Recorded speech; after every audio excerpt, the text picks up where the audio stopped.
From tornadoes to hurricanes, blizzards, and everything in between, you're listening to the Stormfront Freaks podcast. The Stormfront Freaks are former television meteorologist Mark Massaro, atmospheric science graduate and Skywarn storm spotter Brady Harris, digital meteorologist and weather producer on the Weather Channel app Dina Knightley, former on-camera meteorologist at the Weather Channel Kim Cunningham, and I'm your announcer and Skywarn Network coordinator Mark Johnson. Now, here's the moderator of the Stormfront Freaks podcast, Skywarn storm spotter and chaser Phil Johnson.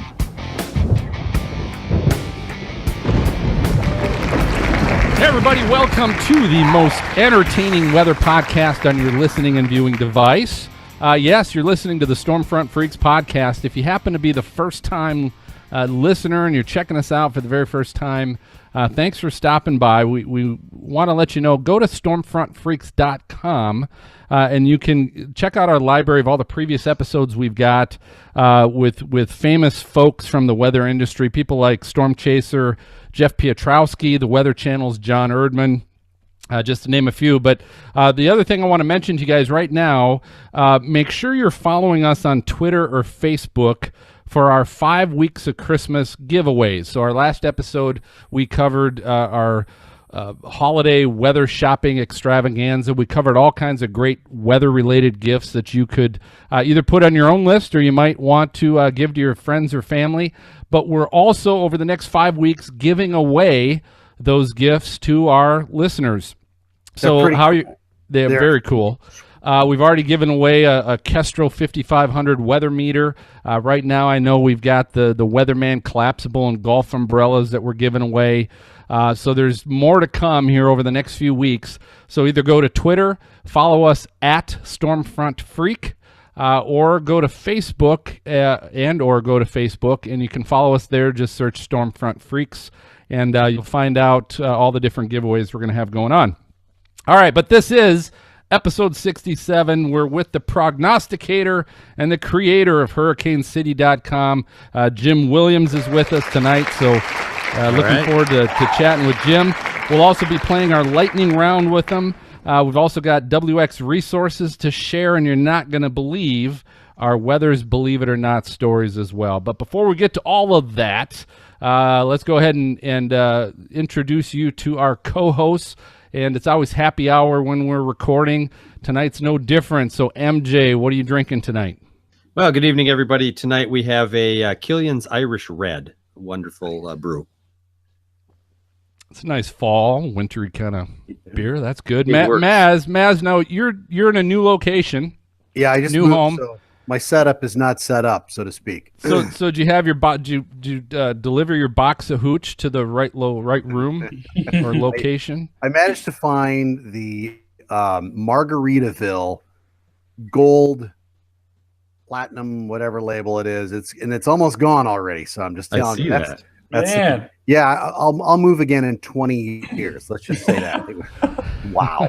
I'd forgotten how much fun that is. Uh-huh. Gotta love it. All right, Brady, you just moved too, or what? What are you drinking, and what happened? Yeah, finally in my own apartment after my bed was backordered for about 2 weeks. I am drinking a Fat Tire tonight because you know what? It's one of those kinds of nights. You gonna open that cap? Yeah, I just couldn't find a bottle opener. Okay. So I've been trying to wait. The past 10 minutes.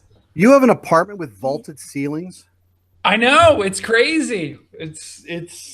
I didn't even know. Honestly, I didn't even notice they were vaulted until now. It's like a 3,000 square foot apartment there, Brady. It's not 3,000. All right. Hey, and then our guest tonight's joining us as well from the green room. He went to our stocked bar and is joining us. So, Jim, welcome. And what are you drinking tonight?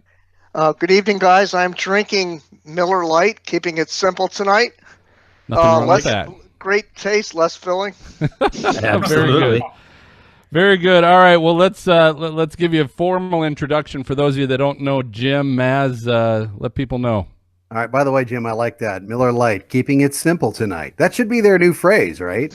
Anyway, so this is Jim Williams. He created Hurricane City in 1997. I think that was when Brady was born. But one reason for the name Hurricane City are the predictions made at the beginning of each hurricane season for the top cities and islands that Jim thinks are at the highest risk based on simple mathematical formulas. All right. So since Jim started making city predictions in 2003, he's nailed at least 4 to 6 cities out of 20 each year that ended up getting hit. Now, Jim also runs a paving business in South Florida since 1987, tracks hurricanes with statistical input as a hobby since the late 70s, and holds no meteorology degree. That's pretty good statistics there, Jim. So what do you think of this season so far, and how'd you do this year? This has been my best year of predictions. Since I've been doing this since 2003, and the only other year I can think that was even close to this year as far as accuracy was 2005. But people will say, well, that's because you had a whole bunch of storms. It's kind of like shooting a gun, in all different directions, and you're going to get hit. You're going to hit something, right?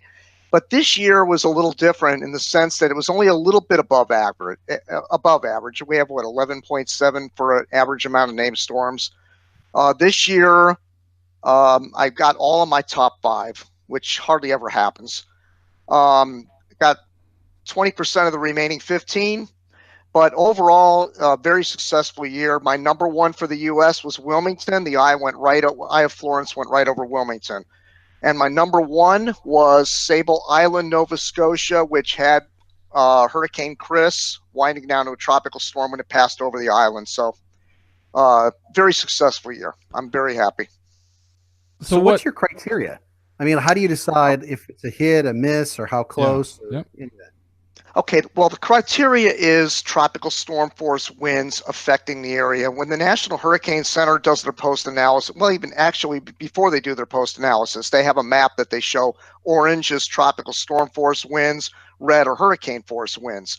What I do is I use the HurTrack program, which allows me to use the range rings of the wind fields of each storm.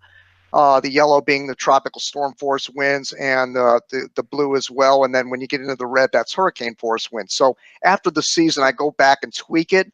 And I also use the reanalysis project from the HurDat 2, and tweak everything from the past to make sure that it lines up with what is considered a brush versus a hit.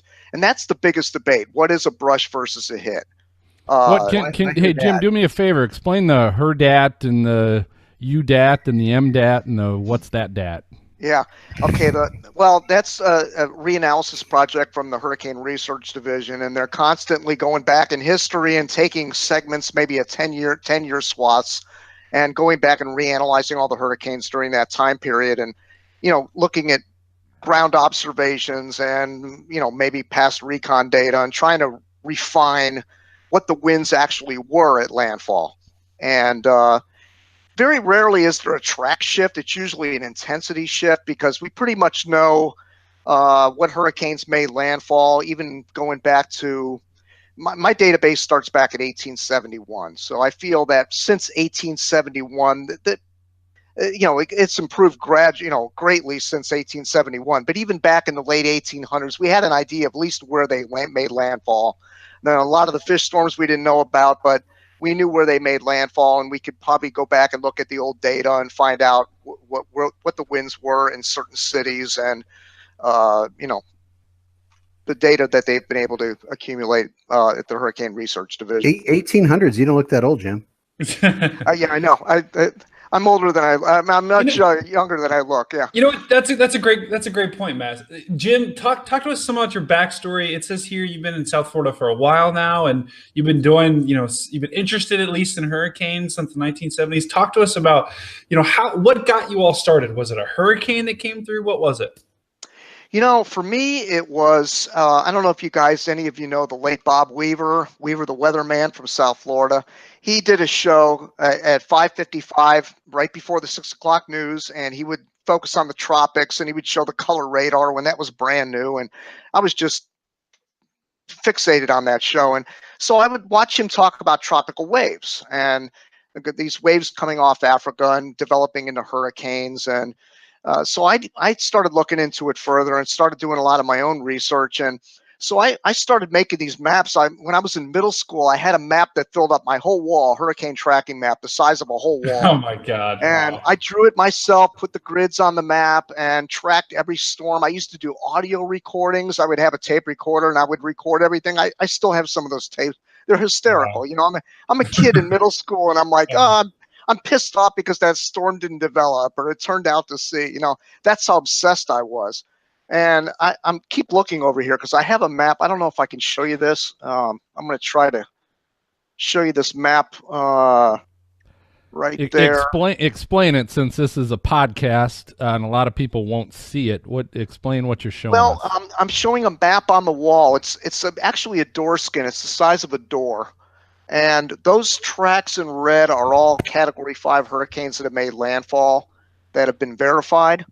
And I used to have this map all filled with all the storms, but it got to be so clustered that you couldn't tell one storm from the next. So I just decided, let me just focus on Category 5s just to keep it so I don't have to keep updating it because it's behind glass. So I have to take the glass off after the hurricane season. And if there's been a Category 5 landfall, I have to.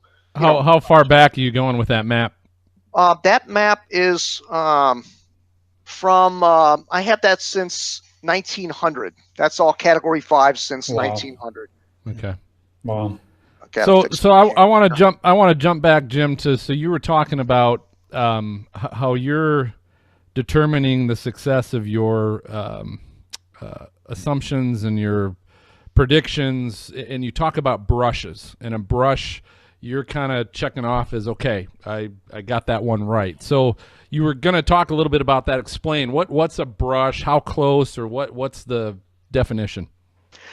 Okay, take a storm like Katrina, for example. The hurricane force wind fields expanded out over 100 miles on that one. So I had to expand it a little further than normally. I mean, normally you're talking 60 to 80 miles for tropical storm force winds to impact an area. And then the core of the hurricane is usually 50, 60 miles of hurricane force winds. But in some of these storms, they're all different sizes. In fact, at Hurricane City, I have in the drop-down menu, there's a link that says how big was it, and it takes all the past storms and it shows you how big they were compared to the next to the state of Florida. So you have big ones like Hurricane Mitch and Hurricane Gilbert and Hurricane Katrina and Hurricane Allen, and then you have the tiny ones like Hurricane Andrew and Hurricane Charlie. And so I factor all those, the winds, the size of those winds, using the HurTrack program, like I said, and it gives you the range rings. You can go back and run all the past storms, and it gives you the range rings. So if it's within the aqua and the yellow area, which are tropical storm force winds, these are all based on HRD, Hurricane Research Division findings. And I just am able to animate it with that program. And I can go city by city by city and figure out whether it was a brush or hit based on those range rings. So what's the lowest wind speed that would still fall within that range and be considered a brush? Well, 40 miles an hour. I mean, that's the minimum. Okay. Tropical storm force winds. And tropical depressions don't count. That's not in the calculations at all. It's just tropical storms and hurricanes. And we include subtropical and extratropical systems as well. And then, of course, extratropical, they expand. So that also factors in for the Canadian Maritimes, for example. You have an extratropical system expanding out 200 miles. If that's the case, then we're going to include that as a brush. Okay. So what generally, what were your thoughts on this past year? Don't take into account your predictions, obviously, because you covered that a little bit. I'm just curious, what were your thoughts on this past year with the season, and what'd you think of it all? It started out as I expected. It was a little bit slower. In fact, the first half of the season, a lot of people were like, well, this is turning out like we thought. This was going to be a slower than normal season. And then as the season progressed, in fact, this has happened the last few years. September, October comes around. It's like the lid comes off the tropics. And we're getting more late season storms, it seems, lately, October especially. I have my broadcast partner, Bill Phillips. We do live coverage of hurricanes when they make landfall. And we did cover Hurricane Florence, but I had a couple of funerals I had to attend. I had a lot of close friends that passed away this year. It's been tragic. And so I couldn't make it up there to cover Hurricane Florence. And my broadcast partner, Bill, said, well, I think that's it for the season. I think we're done. And I said, I don't agree with you. I think we're going to see a big one in October. Something's going to come, just like with Matthew and even last hurricane season when we had, late September systems and going into October. I think we're going to get something big this year. And sure enough, Michael developed, and I got right back from a funeral I attended, turned right around and went right back up to Panama City, and I was in Hurricane Michael. I got in the eye of it. Oh my gosh. Yep, I was in that hurricane. Now this is an interesting story because a lot of storm chasers, they like to, hunker down. They'll be under an overpass or an overhang of a hotel, for example, or they'll get away from the high wind areas. They'll get inland or get outside of it. I decided, and I know a lot of people are going to disagree with this, but I have a fortified vehicle. I put Lexan glass on the back of it to protect me. And I said, you know what? I'm going to go into this hurricane. I'm going to stream it live. I backed the truck into the wind in an open field where there was no trees, no power lines, no signs, nothing that could injure me. And the truck did a perfect job. I was able to stream it live through the entire hurricane before, during, and after got in the eye of it. We had about 80,000 viewers watching that on both Facebook and Periscope. But the Lexan glass did break on the backside eye wall. A piece of roofing material came up and shattered it. And if I had not had that glass on there, it might have came right through and hit me in the back of the head. So, Jim, what was that like? I mean, it's one thing for us to see it, obviously, on Periscope, but it's another thing to actually be there. Like, were you ever scared, or was there a moment where you're like, crap, what did I do? There was the front side wasn't that bad. I was just north of Tyndall Air Force Base on the backside eye wall, and it was a little hairy. I mean, there were some things. Occasionally, you get one of those mesovortices that was passing by the truck, and the winds would shift, and something would come from the side or come from an odd direction other than the regular mean wind direction. And then the eye came, and I got the eye. And I was so busy running around with my camera filming and everything, I forgot to check the pressure. But I did use barometer plus on the phone, which is really interesting. A lot of people say, well, that doesn't work. But there's a sensor in the iPhone in the new versions that allow you to measure barometric pressure. And it measured 924.8 millibars. And that was before the eye. So I'm assuming I was in about 923 millibars. Wow. But and I came home and tested that extensively, and it does work. It matches my weather instruments back here. So it's a really good app. But anyway, backside came, and that was when all hell broke loose. It was really bad. The backside, there was all the plywood that was protecting all the storefront windows just blew off. It was flying over the truck. There were aluminum flying by like missiles. You would not believe how fast things were flying by that truck. It was I say several times in the video, there's a short version. I have a 15-minute long video, which is all the oohs and ahs, so to speak. And then there's a longer version, which is a full documentary before, during, and after the hurricane. And the 15-minute version is just, you'll sit up in your chair and you won't believe it. Now, the one mistake I had was the truck was so well protected that you couldn't hear the wind that good. And a lot of people were like, well, there's a lot of things flying around, but we're not hearing a lot of wind. It was loud, but you couldn't hear it on the live feed. But it was really loud. Next year, I'm going to have an external microphone so that they can pick up the sound outside. Yeah, what do they want you to do? Step outside? Are you kidding me? No, I never crack my window. I don't step outside. That's just foolish. You'll get killed. I mean, there was things flying by at 150 miles an hour to decapitate you. I mean, aluminum sheets that were 8 feet long, just flew like missiles right by the truck. Crazy. All right. Well, hey, hold that thought. We're going to take a short break, Jim. I want everybody to go ahead and refill your drinks. When we come back, we'll continue talking chasing with Jim and also talk his predictions. All right. Hey, everybody. Welcome back. Hey, so we're here with Jim Williams of HurricaneCity.com. Jim, you were talking a little bit about chasing and Michael down in Panama City. What I want to know is this. So if you talked about, you've got the 15-minute version and you've got the over hour-long version. What else are you doing while you're streaming the video? Are you talking? Are you looking at anything, updating people on what you're looking at? How's that work out? Yeah, so we, when I say we, my broadcast partner, Bill Phillips, he was taking my video and pushing it to the social networks because I didn't want to use my bandwidth from the road to try to pull this off. By the way, AT&T Networks was brilliant. They stayed up through the whole storm, allow us to stream. We lost 15 minutes of airtime. I heard that, yeah. Yeah. So anyway, during the whole live video presentation. We're showing, first of all, I have a remote camera as well. I know Mark Sudduth from Hurricane Track does this too. We had a remote camera set up on the DuPont Bridge, near Tyndall Air Force Base. And so when I went down, when my internet signal went down, Bill was able to show the remote camera. What all hell was breaking loose on that. Billboards coming down, aluminum flying by. It was like raining debris. And I would also show radar fixes of my current position using a radar scope. And we were showing, of course, the barometer app. And during the time that I was down, what Bill does is if he ever loses me in a storm, he shows either live web cameras that are on the internet or local news from the affected areas. So people that are watching it, a lot of people evacuate these areas, so they want to watch it as it's happening. And I feel that's part of the service that we're providing. But not only that, it's giving people an education, like I said, about the aluminum flying by. This is kind of what you can expect when you're in a hurricane. We've covered all these hurricanes in the past at Hurricane City, making landfall. So I figured what better way to do it than actually being there and showing people what's happening. And we were talking to people before the hurricane came, what are you going to do? Do you have a mattress to put over your head? That sort of stuff. And then afterwards, there were people coming up to me with all kinds of stories.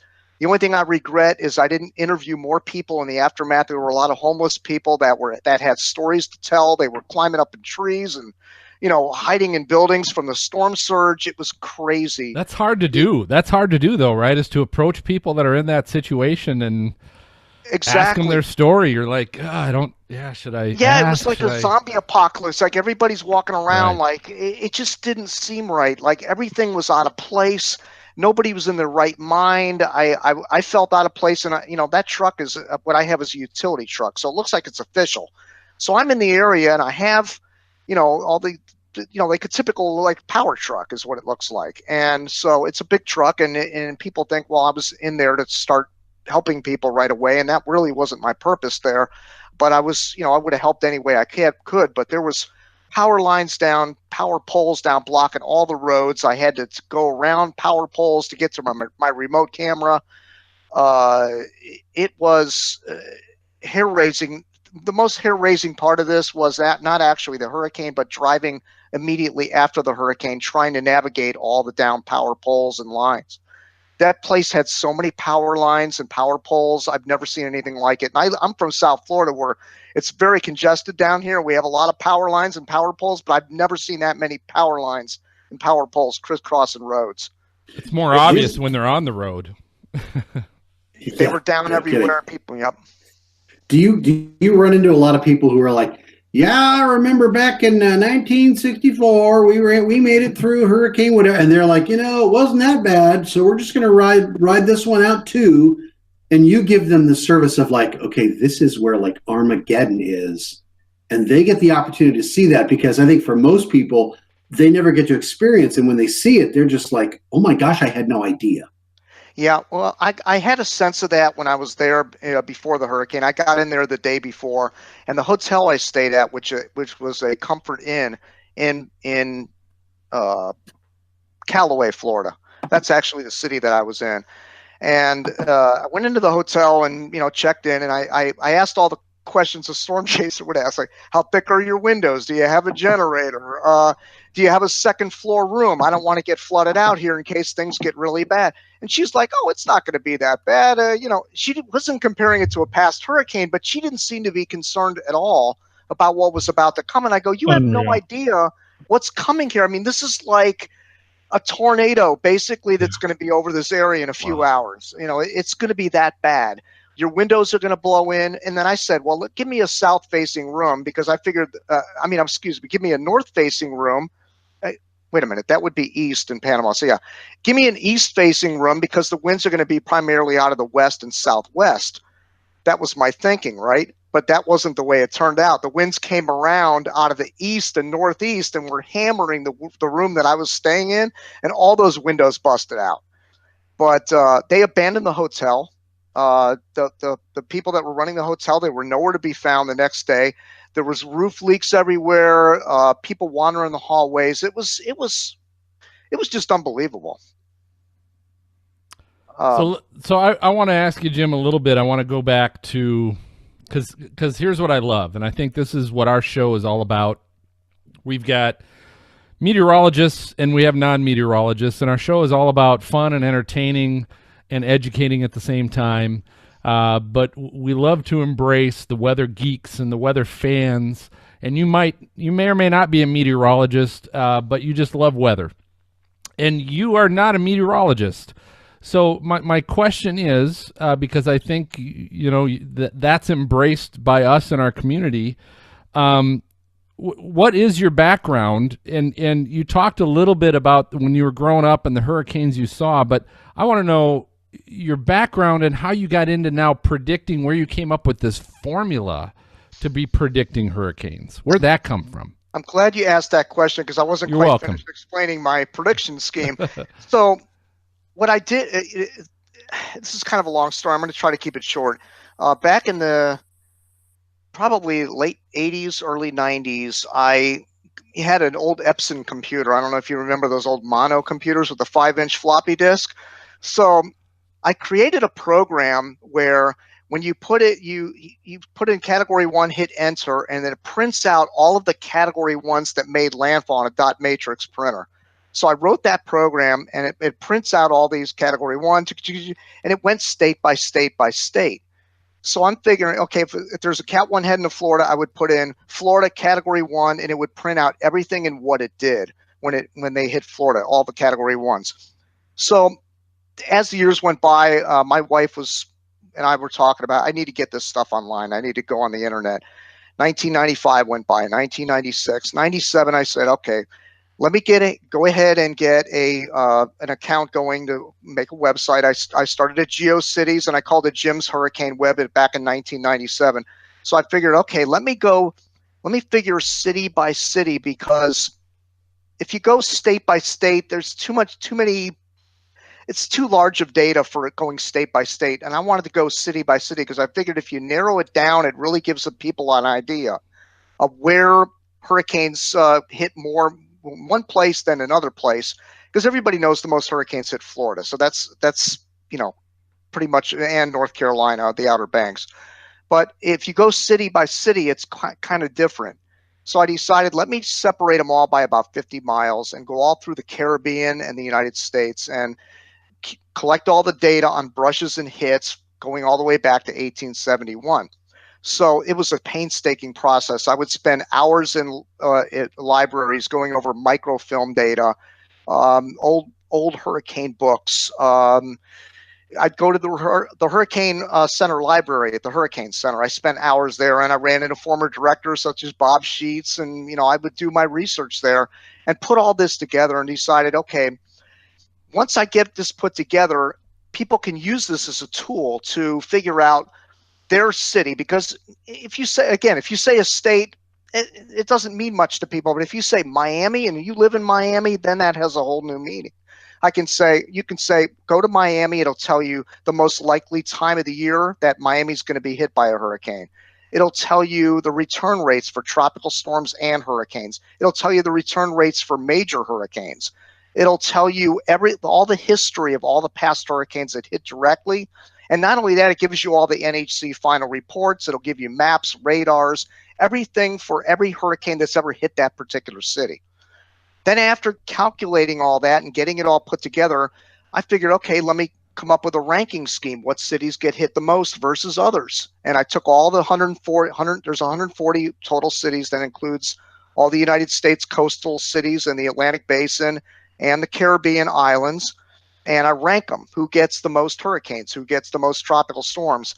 And that's a whole other page. It's called hurricanecity.com/rank. So you can see the rankings of all the cities. Then I decided, why not create a predictive scheme based on this? Because if I can calculate all this data, I can kind of figure out, based on how active a hurricane season is going to be, as to who might be most vulnerable. During busy hurricane seasons, there's certain areas that are very vulnerable, and slow hurricane seasons, there's certain areas that are very vulnerable. And then you combine that with the return rates, and you have a formula. So here's my question: Is that formula, is that proprietary, or is that something you've shared? Oh, I've shared it. I put it on. I have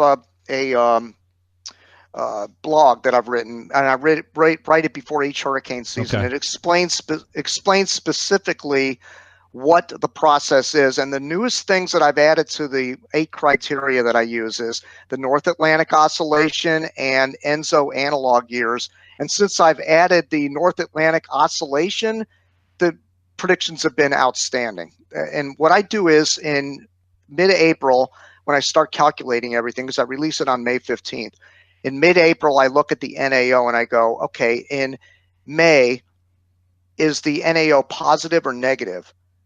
And then I decide, okay, well, I don't decide, but I look at the data, and if it says it is a positive NAO at that time of the year, then I'll go back in history to the cities that I've chosen to be in my top 20 based on return rates and everything.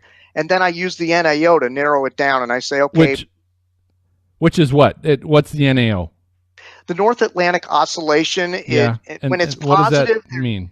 well, when it's positive, there's cooler waters in the tropical Atlantic heading toward, and quicker trade winds heading towards the Caribbean and the mean development region in the Atlantic.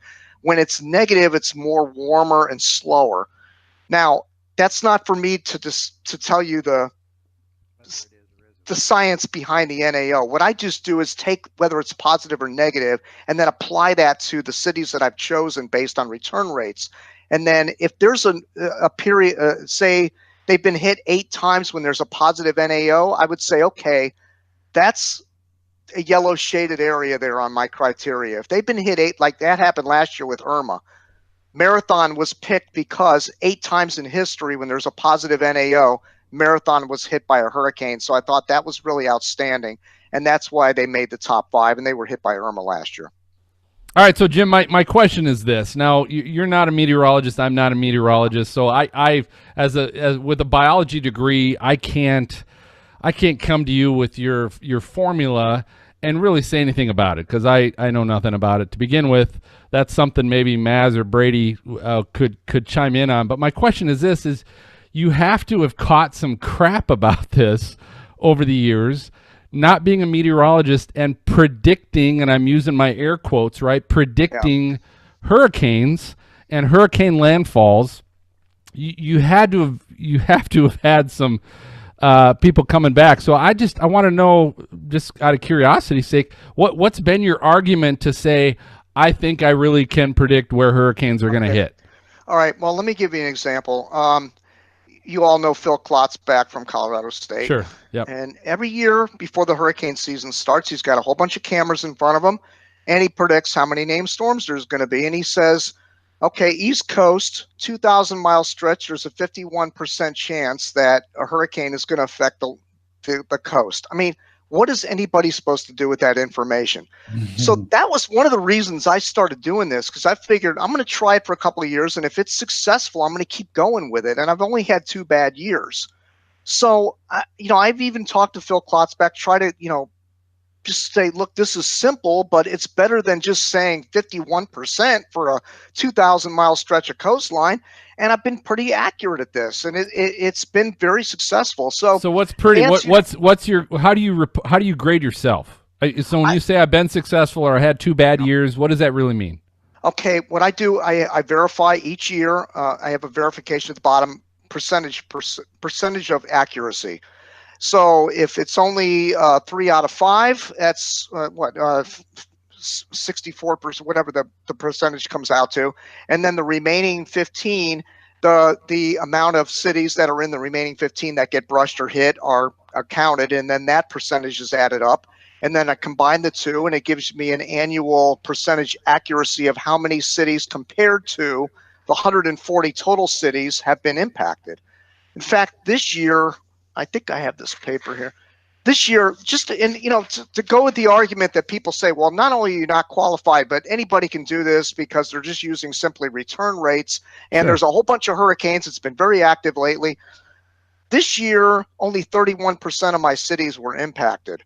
Last year, 71% were impacted. So out of the 31%, I got all of the top 5. Last year, I didn't even get all of the top 5, even though there were 71% of the cities impacted. So there is some skill involved in figuring out which cities are going to be impacted But to answer your question about criticism, I think the biggest criticism I get right now is no criticism at all, and that is the professionals and the people in the meteorological industry don't like talking about this. And the reason they don't, it's not necessarily because I don't have a degree in meteorology. It's because they don't like to tell people you're off the hook. That area is at high risk, but that area is not at high risk. That's what I'm doing. I'm emboldened to no one. I don't have to answer to anybody. So I figure I can do this and try to hone it a little bit and get it right. And I have nothing to lose. If I'm wrong, I'm wrong. But every year I say to people, there's going to be one area or two areas hit that I don't pick. That's just the way it is. It could be a major, it could be a tropical storm. It doesn't differentiate the strength of the system. It just tells you your area is going to be impacted this year. And I've had people that have emailed me thanking me. If their city's in my top 5, they said, honey, we're going to the store because this guy's been so accurate over the years. And they thanked me after the hurricane season when they basically, get their ass kicked by a category 4 or 5. They're thanking me. Like, he put the warning up and we listened to him. Nobody else was doing that in the media. They were just talking about the whole stretch of East Coast, 51%. And it's just no good. I mean, look at NOAA, 10 to 16 named storms. That's a forecast they give you. What is somebody supposed to do with that information? So if I can tell people that 15 named storms means this versus 10 named storms means this, then it starts to make sense to people. They can say, okay, a slower season means my area might be more vulnerable, and I'm overdue. So what were the cities that your top 5 this year? My top 5 was Sable Island, Nova Scotia, the tiny little island where only the horses live. I had that as my number 1 last year because I felt it was going to get hit, and finally it happened this year with Tropical Storm Chris, which was a hurricane. Number 2 was Wilmington, and the eye of Florence went right over Wilmington. Number 3 was Myrtle Beach. Okay. Florence once again went right near Myrtle Beach. Number 4 was Cape Hatteras, North Carolina, and number 5 was the Isle of Youth, Cuba, which was impacted by Alberta early in the season.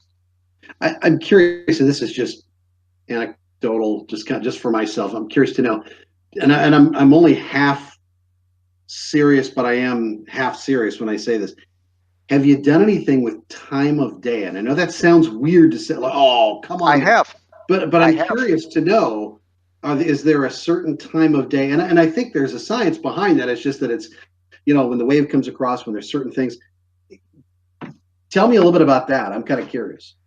I have. I don't have those notes in front of me, but I have calculated all that and tried to find out what time of day these things make landfall. It's about 50-50. All the research I've done, no matter what city I reference, it seems like it's about 50-50 now. The problem with that calculation is that you're talking about the eye making landfall at a certain hour, but there's the whole core of the hurricane that has to pass. So that could be a whole 6-hour stretch. And if you're at midnight and it's a slow-moving hurricane, it could still be hitting in the morning hours. So you can't really say, well, it hit at this hour versus that hour. But if you want to go just by the eye, it's about 50-50. Okay. That's what I found out. Yeah. Okay, I want to ask this. So all of us, even though we're not all meteorologists, we have science degrees of some sort or math degrees. First off, I'll say this, Jim. I if nothing else, again, because I can't be a good judge of, is this system viable or not? Is your formula viable or not? I will say this, bare minimum, it brings awareness to people, right? That's right. If nothing else, it's saying, if someone's saying, hey, your city could be highly impacted this year, it's making people maybe look and think a little bit more than, like you said, of, hey, there might be 10 to 15 named hurricanes. Well, if I'm living in Charleston, North Carolina, what does that mean to me?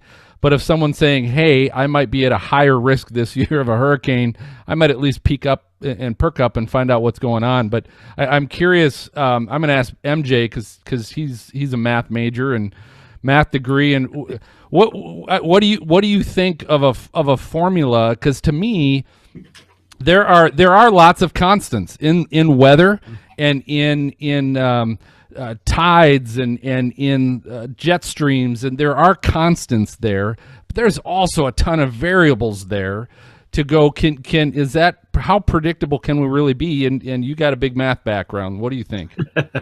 Well, yeah, math in a different way, probably.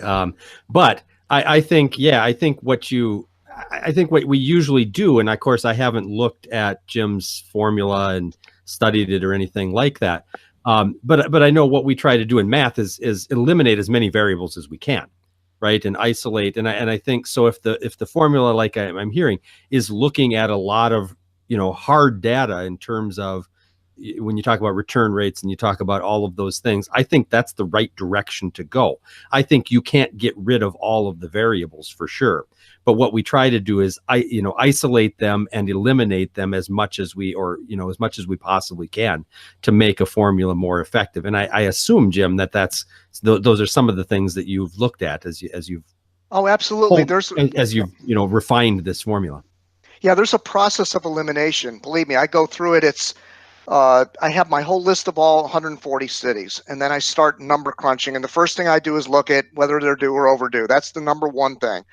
And then, but that doesn't always factor in because they could have been hit last year, the same city, and then I'll pick them again the next year. It's not always just about return rates. It's about patterns too.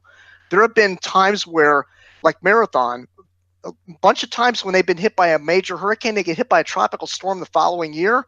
And that happened this year. I had Marathon in my top 20 because it's happened so many times. And sure enough, they were hit by Tropical Storm Gordon this year down in Marathon. But I did not have, and what's also important is who I don't pick.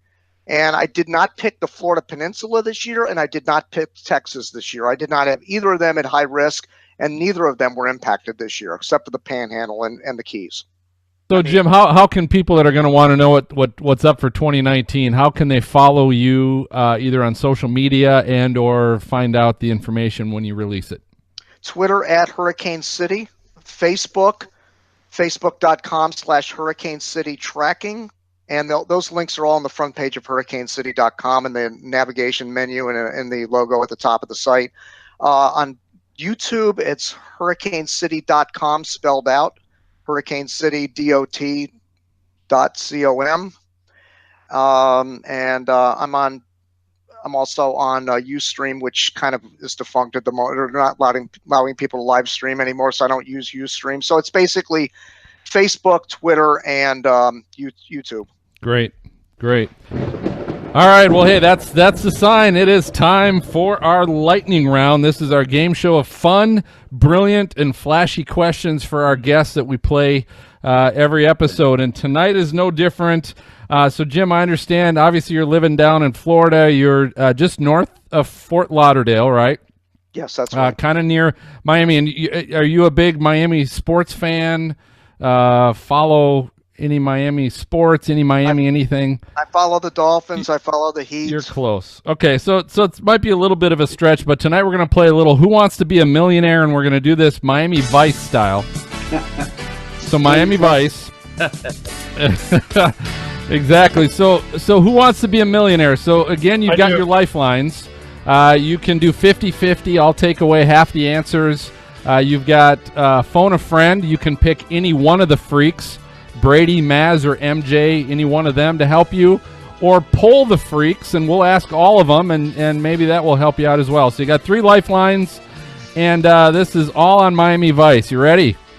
Okay, go. Of course you're ready. Okay, so first and foremost, first question, what singer or singers did not appear in an episode of Miami Vice? Was it A, the Fat Boys, B, Glenn Frey, C, Phil Collins, or D, Michael Jackson? Who did not appear in an episode of Miami Vice? Fat Boys, Glenn Frey, Phil Collins, or Michael Jackson? I will say Michael Jackson. Michael Jackson, D, is that your final answer? That is my final answer. And that would be correct. Michael Jackson was not in Miami Vice. Very good. So moving on to the second one. What year did Miami Vice, the series, premiere on TV? Was it 1981, 1982, 1983, or 1984? 81, 82, 83, or 84? I believe it was 1984. That's my final answer.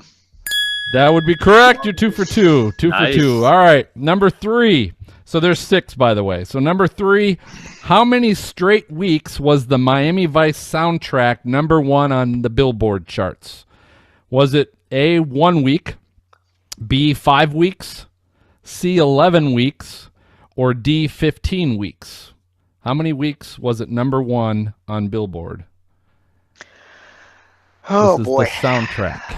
Miami Vice soundtrack. Phil, what does that go like? Can you rehash it? Well, I do know it had the theme song, the Miami Vice theme song, but I do know it had Glenn Fry, "We Belong in the City." It had Phil Collins, "In the Air Tonight." Had Tina Turner. I don't know who else. Well, Is that you good? pretty Does that help much, you out? Yeah, that helped me out.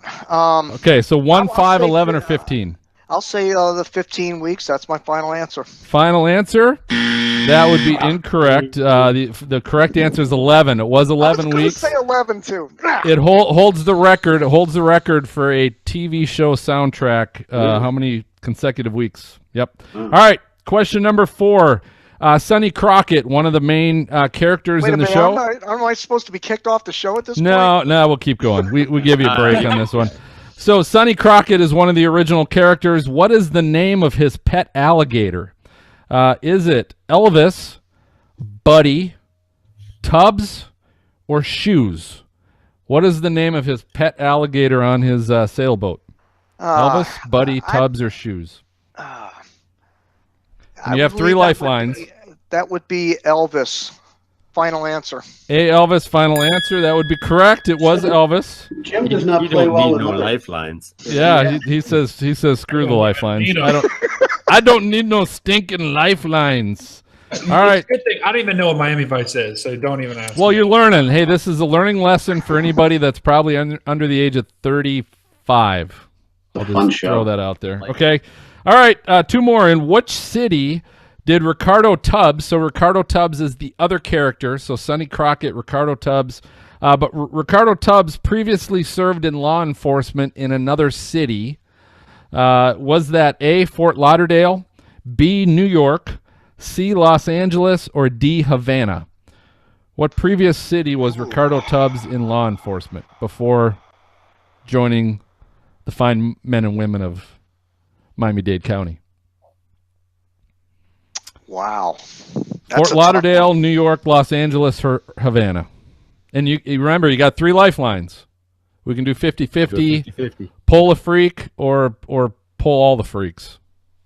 Or hit a freak with a pole. Okay. You know what? Let's go the 50-50, please. All right, Final 50-50. I'm going to take off A and D. So it's either New York or Los Angeles. Wow. Okay, well, that helps me.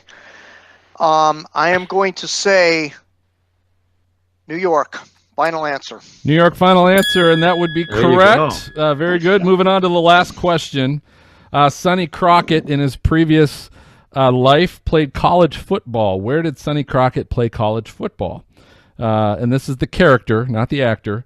So he either played at Miami, he either played at Florida, Florida State, or Central Florida. And the answer is a school in Florida. I'll give you that hint. Yeah. Nice. Miami, Florida, Florida State, or Central Florida. And another little hint, he was a wide receiver. His character was a previous wide receiver, and that's where he got his alligator Elvis was. Oh, I really gave you a hint there. Well, that would be the Florida University of Florida final answer. That is correct. Wow. I kind of Use slipped. the lifeline. Thanks for that. I slipped that out. Yeah. Yeah, I screwed that. I screwed that. Pooch. Okay, Phil. All right. Well done, Jim. Very good job. Obviously, you know your Miami Vice. That's pretty good. We're going to go ahead and take our final break. Stay right here as we've got some WX resources to share with you. We've also got some amazing stories in our Weather's Believe It or Not segment. We will be right back. Okay. Enough of the applause. Let's move on. It's time now for WX Resources. Very cool locations on the internet. You can check out stuff that's weather related And Jim, I understand you've got what, 7 to share tonight? I've got 2. I've got, I already mentioned one of them, Barometer Plus on the phone. It's an app you download, and it'll give you your barometric pressure, and it'll calibrate based on your elevation. So, and it's only available on the newest forms of the iPhone and the iPad. So that is found to be fairly accurate. My other resource is tropicalatlantic.com. Chris Hollis runs a great website over there. He does all the Hurricane Hunter vortex messages and decodes it and produces it, the maps for people to watch the animated hurricane hunters as they're moving around. And he's also runs the best performing models and whatnot to tell the best track data on all the hurricanes and what models are performing the best. So tropicalatlantic.com, check that out. Are you on that one every day? I go there a lot. I use a lot of his data. Yes, I do. Okay. And you get a kickback? I'm just kidding. Hey, I got one too. Well, it's a half. It's a half one, and that is because we've used it before. And this is partly because the ladies aren't on. So, Dina, this one's for you. It's the Weather Underground. I got to tell you, that app, when I first started, I was like, yeah, it's pretty good. Then I was looking around, and I've been using it almost every day, but not just where I am. It's so easy on the app to just, zoom out, move over to a different part of the country, zoom back in instantly. The temperatures, the fronts are all on there like that. And, I love that aspect of it. I've been using it a lot, especially they had a blizzard this last week in northern Kansas and southern Nebraska. They had like 4-foot snowdrifts and stuff. And so it was really cool just to kind of zoom in on and watching that whole system. So I know we did that one before, but it's just another shout out to Weather Underground and Dina. That bud's for you. Okay. So anyway, hey, you can check out all of these resources on episode 67, Stormfront Freaks podcast, and it is right on the podcast app as well. Okay, so Brady, you've got the weather, believe it or not, right? I do. It is the weather, believe it or not. And you know what, Phil? I just noticed, why does Maz always get an applause for his segment? But we never get an applause for mine, even though the viewers clearly love my segment the best. The viewers might, but our in-studio audience apparently doesn't care for it. Apparently not. Oh, and they thought that was funny too. On. So that's good. Take the soundboard away from this man. Anyway, it's time for our version of Ripley's Believe It or Not, Weather's Believe It or Not. We're us as the Stormfront Freaks.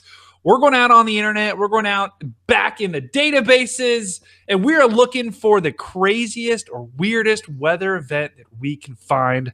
Phil, I heard you are claiming something. What are you claiming tonight about? So I'm stealing this from a friend of the show, previous guest John Erdman from the Weather Channel Digital. He writes all kinds of great articles and things like that. But he had one, actually one of his pieces covered a lot of the strange weather events that he's seen in his lifetime.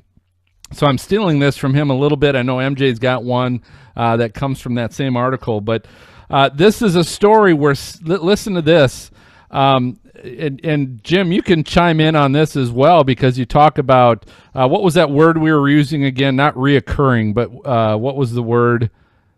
Return rate. Return rate. So listen to this return rate. 7 tornadoes that hit a town in one night. Okay, you talk about return rate. Okay, this is one hell of a return rate. So there were 7 tornadoes. So this was all created from this massive, slow-moving supercell. And that's kind of what you need, right, is something that's not moving very fast and just keeps putting tornadoes down.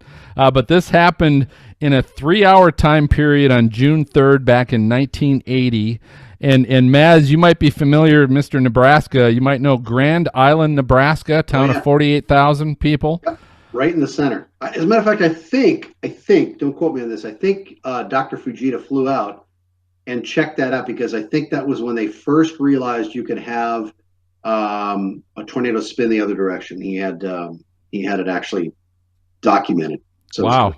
Yeah. So this is a strange event in a number of factors, but because the supercell was moving so slow, what happened was, and the most destructive of these 7 tornadoes was an F4, rated F4 at the time, right? Tornado.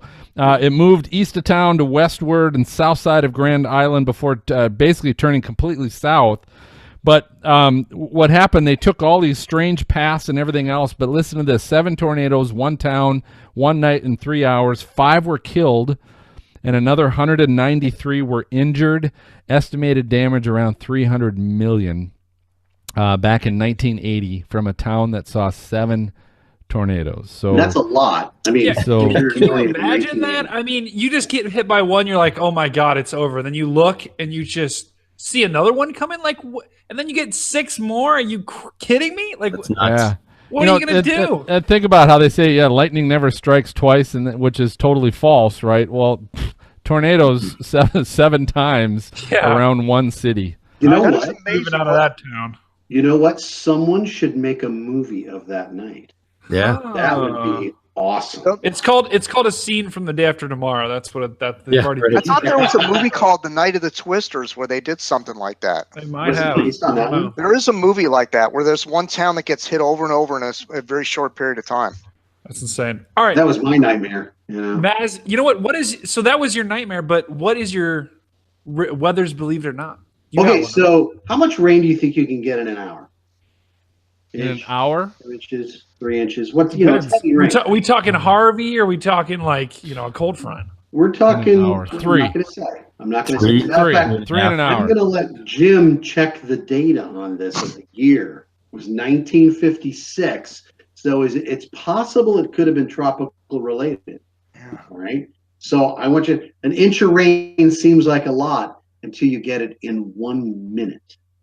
What? What? Yeah. No, It's a record 1.2. I'm going to share this with you here if I can, because we all know how well that went the last time I did this. Oh, you do So so it well with was- that stuff. It was like 20 minutes of like, what's the button? Let's see. Where's the button actually? Now that I think of it. There it is. Okay. So I'm going to share the screen with you and hit share. Yes. Go to not that one. Not right. This one. There you go. Can you see that? Current rainfall records. I Yeah. see it. 1 minute, 1.23 inches in Unionville, Maryland? Maryland. So What? it's East Coast, 1956. Maybe it's tropical related. I don't have the date on that one, except for the Well, year. it couldn't But have in been, 1 minute, Couldn't have been Carroll. That was 55. Flossie maybe 56. 1956 Could have been in Flossie. Maryland. Wow. minute. I mean, that's like a bucket. I mean, that's what? A bucket being dumped, Carroll was basically. And 54. That's I wonder just if anybody nuts. like drowned just walking to their car. You know, just like can't breathe because that's a lot of rain coming down in a minute. in a in a minute. minute. Yeah, That's- ground's not soaking that up in a minute. I can tell you No. that, no matter how dry the ground is or not. That's crazy. That is Wow. crazy. Could give you the date at least. Yeah, I know.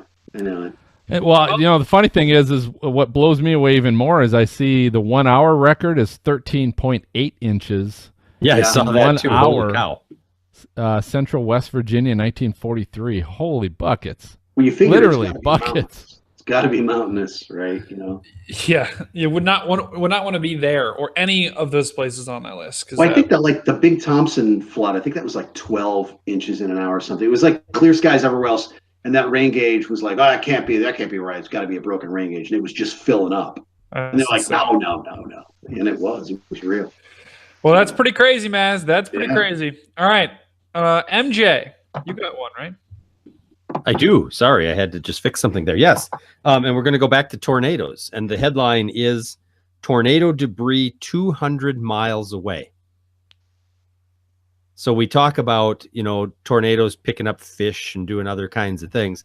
But this is talking about depositing debris from a tornado over 200 miles away. Dr. John Knox, professor at University of Georgia, did a study of an April 27th, 2011 tornado outbreak. And in the town of Phil Campbell, Alabama. God, Phil Campbell's got his own town. He has his I own know town. Phil. I know. Yeah, and I you looked, know, I looked Phil? that up too, just to Phil make sure that Campbell? was real. Yeah. And it is Phil Campbell, Alabama. It was Wow. leveled by an EF5 tornado that day. There were buildings swept away, car wrapped around a debarked tree, a section of highway pavement was scoured away, and the tornado had a track of 132 miles. Oh It my swept- god! Gosh, it that's swept a long up track tornado, it too. swept up a photo from Phil Campbell, Alabama. Don't know if it was a Phil Campbell or not, but it swept up a photo and deposited it in Lenoir City, Tennessee, which was 220 miles away. It picked up a what? Wow. A photograph. Photograph. Okay. Oh my Yep. God. But then, okay, so that maybe okay, we can handle that. Piece of paper, right? A piece of paper. Yep. You think? Okay. A pair of Wrangler jeans from a plant in Hackleburg, Alabama, fell 40 miles away. Oh my gosh. So now that's Brings me something back to of our something. dating years. Never mind. So That was, so that was the without the body, right? yeah, the lesson is don't get caught in a big, strong In a tornado big because you tornado, may end up exactly. 50 miles away. Well, no, I read that it was a Wrangler jeans plant It was a factory that got hit. It was a factory, Wow. Wrangler jeans, and 40 miles. Pair of That's a jeans flew 40 miles away. I thought somebody got pantsed or I something. wonder what size they were. Yeah, I was going to say maybe I can get a pair of Wrangler jeans. It was wrapped in a boulder-sized hailstone, right? I don't know. Oh my God. That's insane. That is insane. All right. Well, those are pretty good. Now, I have one. So, guys, flights can be delayed, right, by cold air.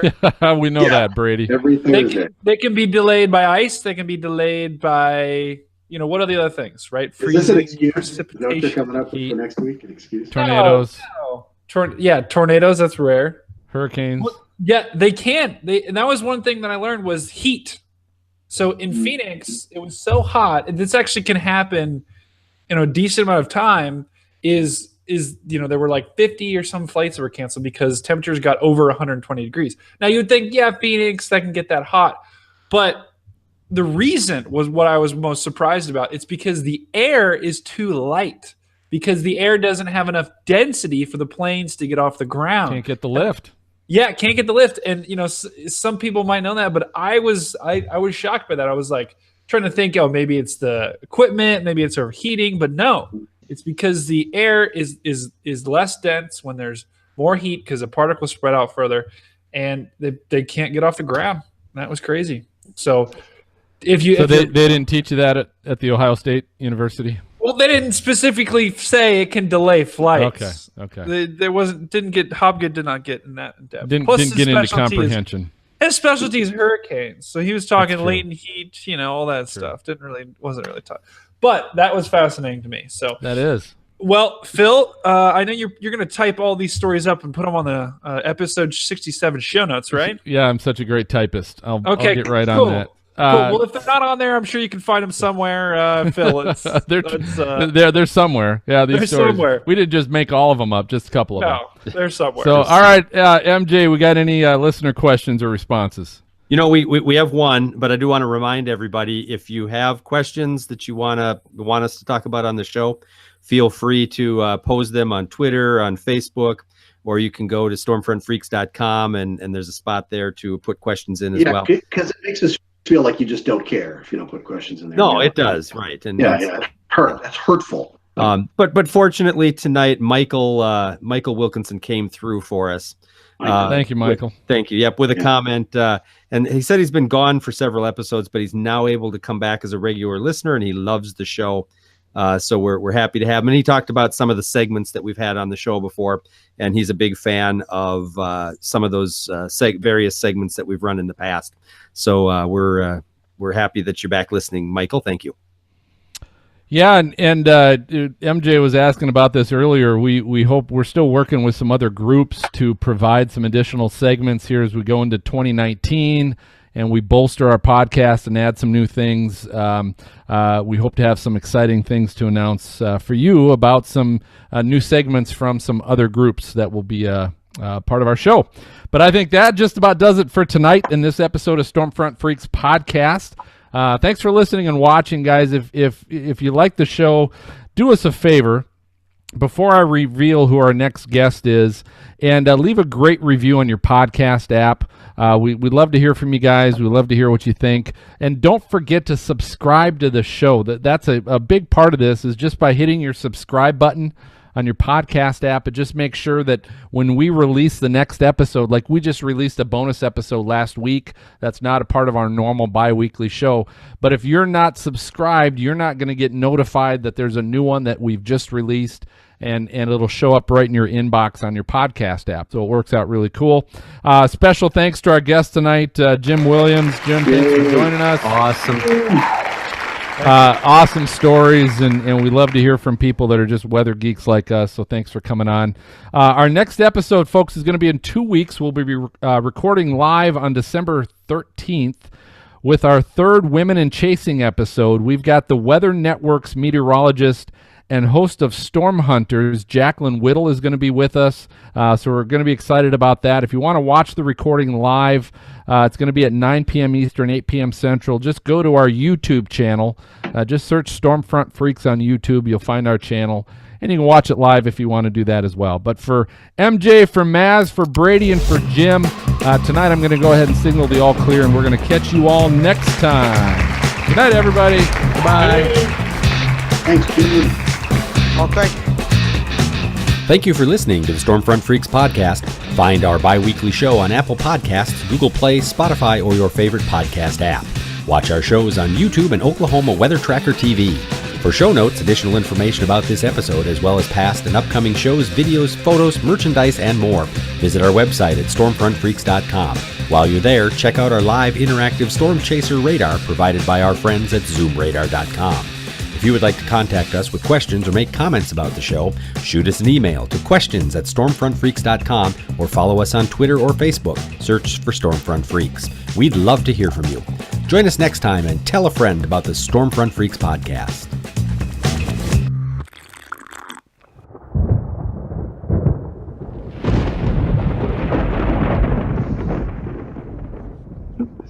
What's Maz doing? I don't know. He's hooking up a TV. He's like, while we're on break, I'm going to get some more moving done here. Right.